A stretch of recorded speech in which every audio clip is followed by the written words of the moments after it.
இந்த உலகத்துக்கு வந்ததுல இருந்து நான் பாக்குறேன், மனுஷனா கண்ட கோயில், அதுல மனுஷனா செஞ்சு வச்ச சிலை, மனுஷன் கண்டுபிடிச்ச கற்பூரம், அதோட மனுஷனே செஞ்ச மணி, அதை எடுத்து ஆட்டிட்டு மனுஷனே உருவாக்குற மந்திரத்தை சொல்லி கடவுளே இதை தீர்த்து வைக்க சொன்னா எப்படிப்பா தீர்த்து வைக்க முடியும்? இந்த உலகத்துல நான் மனுஷனுக்கு என்னையா கொடுக்கல? ஆகாசத்தை கொடுத்தேன், நீரை கொடுத்தேன், நெருப்பை கொடுத்தேன், காத்த கொடுத்தேன், ஏன் காய்கறிகளை கொடுத்தேன், மரவகைகளை கொடுத்தேன், இதையெல்லாம் ரசிக்க கண்ணை கொடுத்தேன், காதை கொடுத்தேன், மூக்க கொடுத்தேன், உழைச்சி சம்பாதிக்கிற 2 கைகளை கொடுத்தேன். இதையெல்லாம் பயன்படுத்திருக்கோம். இதனால ஏதாவது பிரச்சனை வந்தா தீர்க்கிறதுனா மூளையவே கொடுத்தேன். அந்த மூளையை உபயோகப்படுத்துறதே கிடையாது. கடவுளே என் பிரச்சனை தீர்த்து வைத்து நான் எப்படி தீர்க்க முடியும்?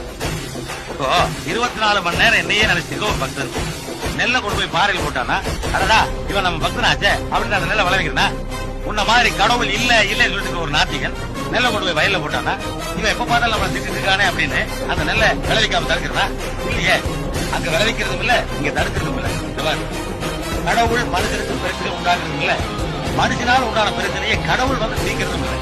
இவன் பிரச்சனை இவனே தீர்த்தானா? கடவுளுக்கே வேலை இல்லை ராஜா.